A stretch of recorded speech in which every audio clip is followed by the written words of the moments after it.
Morning student. Punjabi grammar में आज का हमारा टॉपिक है भाषा ਅਤੇ व्याकरण।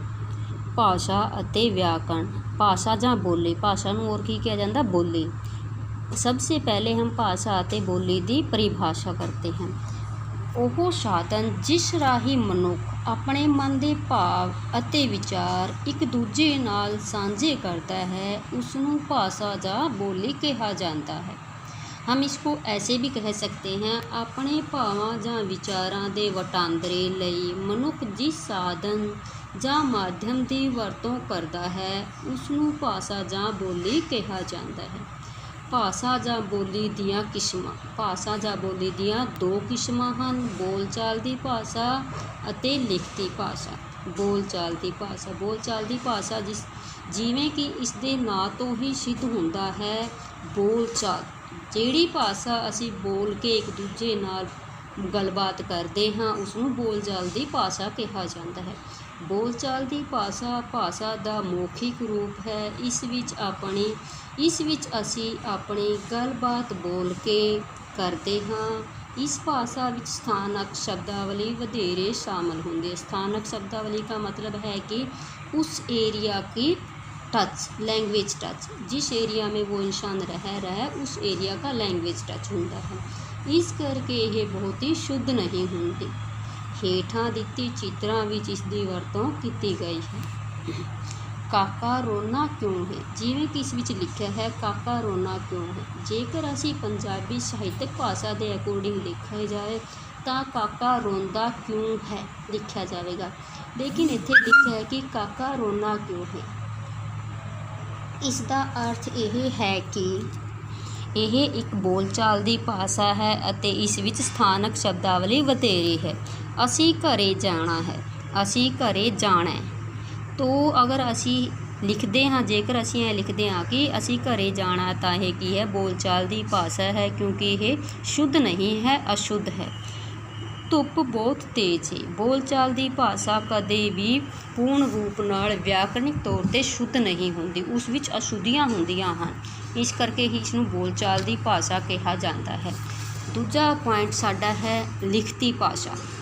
लिखती भाषा जिवें कि इसके नां तो ही सिद्ध होंदा है। लिखती भाषा भाषा का लिखती रूप होंदी है। यह भाषा का साहित्यक रूप होंदी है, इसलिए यह शुद्ध होंदी है। यह भाषा साहित्यक भाषा होंदी है, इसलिए शुद्ध होंदी है। यही कारण है कि इस विच अखबारां, किताबां अते रसाले आदि छपते हैं। जिवें कि बच्चा किताब पढ़ता है, जेकर असी देखते हाँ कि यह किवें लिखा गया, बच्चा किताब पढ़ता है, यह व्याकरणिक तौर पर शुद्ध है। शुद्ध भाषा हमेशा लिखती भाषा होंदी है। भारत देश महान है, पिताजी अखबार पढ़ रहे हैं, इन्हां विच कोई अशुद्धि नहीं है, तो यह शुद्ध भाषा है, तो यह व्याकरणिक तौर पर शुद्ध है, तो इस विच कोई मिस्टेक नहीं है, इसलिए कि है लिखती भाषा है। बोलचाल की भाषा विच हमेशा कोई ना कोई मिस्टेक होंदी है, गलतियां होंदियां ने, अशुद्ध होंदी है, क्योंकि वह बोलचाल की होंदी है तो जिथे लोग रहिंदे हन उत्थे दी लैंग्वेज टच वधेरे आउंदा है। उपभाषावां किहड़ियां होंदियां हन, किसी भाषा हुंदी तां ओह प्रोपर भाषा जिवें पंजाबी भाषा है, जो जिहड़ी पंजाबी लिखती भाषा है वह शुद्ध है। उपभाषावां अशुद्ध होंदियां हन ते ओह हर एक क्षेत्र विच अलग अलग तरह के लैंग्वेज टच विच होंदियां हन। उपभाषा किसी वड्डे इलाके की खेतरी भिन्नता कारण, खेतरी मतलब एरिया की भिन्नता कारण उत्थों की भाषा का बदलिया होया रूप होंदी है। पुराने समय विच आवाजाही के साधनों की घाट कारण किसी एक भाषा का इलाकाई प्रभाव कारण उस विच वखरेवा आउंदा गया। इस तरह वख-वख इलाकों विच उपभाषावां का जन्म हो गया। पंजाब दीआं उपभाषावां, पंजाब दीआं 4 उपभाषावां हन। किहड़ियां हन? दुआबी, माझी, मलवई अते पुआधी। दुआबी जो उपभाषा है वह किहड़े खेत्र विच बोली जाती है? दुआबे का इलाका सतलुज अते ब्यास दरियावां दे विचकारला इलाका है। जिहड़े पंजाब दे 5 दरिया हैं उन्हां विचों ब्यास अते सतलुज भी 2 दरिया हैं। ਇਹਨਾਂ ਦੇ ਵਿਚਕਾਰ ਦਾ ਜਿਹੜਾ ਇਲਾਕਾ ਹੈ ਉਸ ਵਿੱਚ ਕਿਹੜੀ ਲੈਂਗੁਏਜ ਬੋਲੀ ਜਾਂਦੀ ਹੈ? ਉਪਭਾਸ਼ਾ ਬੋਲੀ ਜਾਂਦੀ ਹੈ ਦੁਆਬੀ। ਇਹ ਕਿਹੜੇ ਕਿਹੜੇ ਜ਼ਿਲ੍ਹਿਆਂ ਵਿੱਚ ਬੋਲੀ ਜਾਂਦੀ ਹੈ? ਜਲੰਧਰ, ਕਪੂਰਥਲਾ ਅਤੇ ਹੁਸ਼ਿਆਰਪੁਰ। ਮਾਝੀ ਬੋਲੀ ਨੂੰ ਸਾਹਿਤਕ ਭਾਸ਼ਾ ਦਾ ਦਰਜਾ ਹਾਸਲ ਹੈ। ਇਸ ਬੋਲੀ ਨੂੰ ਸਾਹਿਤਕ ਭਾਸ਼ਾ ਦਾ ਦਰਜਾ ਕਿਉਂ ਹਾਸਲ ਹੈ? ਕਿਉਂਕਿ ਇਸ ਵਿੱਚ ਅਸ਼ੁੱਧੀਆਂ ਘੱਟ ਹਨ। ਇਹ ਬੋਲੀ ਅੰਮ੍ਰਿਤਸਰ, ਤਰਨਤਾਰਨ ਅਤੇ ਗੁਰਦਾਸਪੁਰ ਦੇ ਇਲਾਕਿਆਂ ਦੀ ਮੁੱਖ ਬੋਲੀ ਹੈ।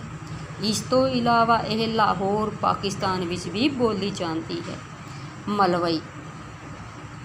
ਮਲਵਈ ਬੋਲੀ ਮਾਲਵੇ ਦੇ ਇਲਾਕੇ ਦੀ ਬੋਲੀ ਹੈ। ਮਾਲਵੇ ਦਾ ਇਲਾਕਾ ਕਿਹੜਾ ਹੈ?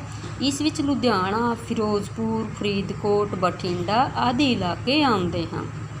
ਦੁਆਬੀ ਇਸ ਬੋਲੀ ਅਧੀਨ ਪੁਆਧ ਦਾ ਇਲਾਕਾ ਆਉਂਦਾ ਹੈ। ਪੁਆਧ ਦਾ ਇਲਾਕਾ ਕਿਹੜਾ ਹੈ?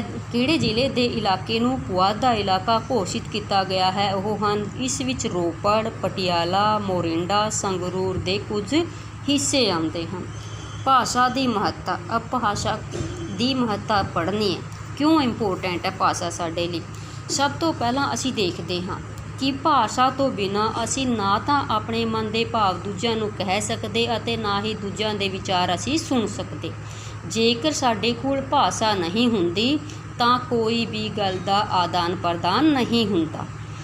ਸਾਡੇ ਰੋਜ਼ਾਨਾ ਦੇ ਕੰਮ ਵਿਹਾਰ ਅਤੇ ਆਪਸੀ ਗੱਲਬਾਤ ਦਾ ਆਧਾਰ ਭਾਸ਼ਾ ਹੈ, ਕਿਉਂਕਿ ਇਸ ਤੋਂ ਬਿਨਾਂ ਸਾਡੇ ਕੰਮ ਰੁਕ ਜਾਣਗੇ। ਇਸ ਤੋਂ ਇਲਾਵਾ ਇਹ ਵੀ ਜ਼ਰੂਰੀ ਹੈ ਕਿ ਜਿਹੜੀ ਭਾਸ਼ਾ ਅਸੀਂ ਵਰਤਦੇ ਹਾਂ दूसरा उस तो जानू होए, मतलब दूसरे को वो समझ आनी चाहिए, तभी तो हम अपनी बात समझा सकते हैं। उसनू समझदा आवे, नहीं तो ये भाषा किसी काम दी नहीं होएगी। उदाहरण वजों जे दो वख प्रांता किसे बोलते हैं? स्टेट्स को।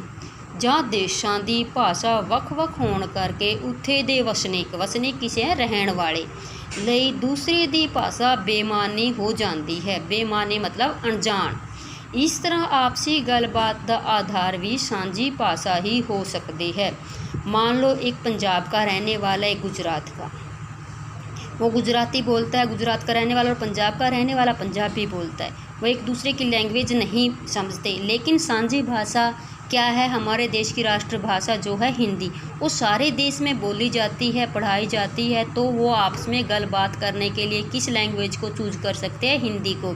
हिंदी में एक दूसरे के साथ बातें करेंगे तो आसानी से समझ सकते हैं।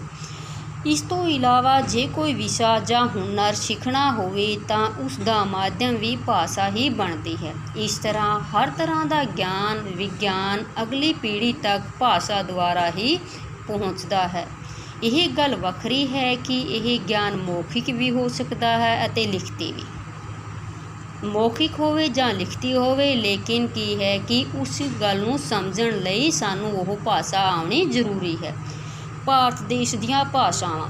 ਉਂਝ ਤਾਂ ਭਾਰਤ ਵਿੱਚ ਬਹੁਤ ਸਾਰੀਆਂ ਭਾਸ਼ਾਵਾਂ ਬੋਲੀਆਂ ਜਾਂਦੀਆਂ ਹਨ, ਪਰ ਭਾਰਤੀ ਸੰਵਿਧਾਨ ਨੇ ਸਿਰਫ 22 ਮੁੱਖ ਭਾਸ਼ਾਵਾਂ ਨੂੰ ਹੀ ਮਾਨਤਾ ਦਿੱਤੀ ਹੈ, जो कि हेठ लिखियाँ ਹਨ।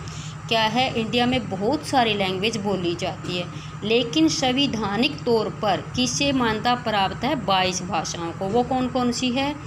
हिंदी, पंजाबी, संस्कृत, गुजराती, उर्दू, संथली, तमिल, मराठी, बंगाली, मलयालम, उड़िया, तेलुगु, बोडो, नेपाली, मणिपुरी, कश्मीरी, कोंकणी, सिंधी, डोगरी, असामी, कन्नड़ ਅਤੇ मैथिली।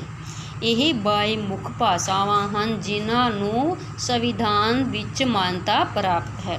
ਸਾਡਾ ਅੱਜ ਦਾ ਟੌਪਿਕ ਸੀ ਭਾਸ਼ਾ ਅਤੇ ਉਸ ਦੀਆਂ ਕਿਸਮਾਂ।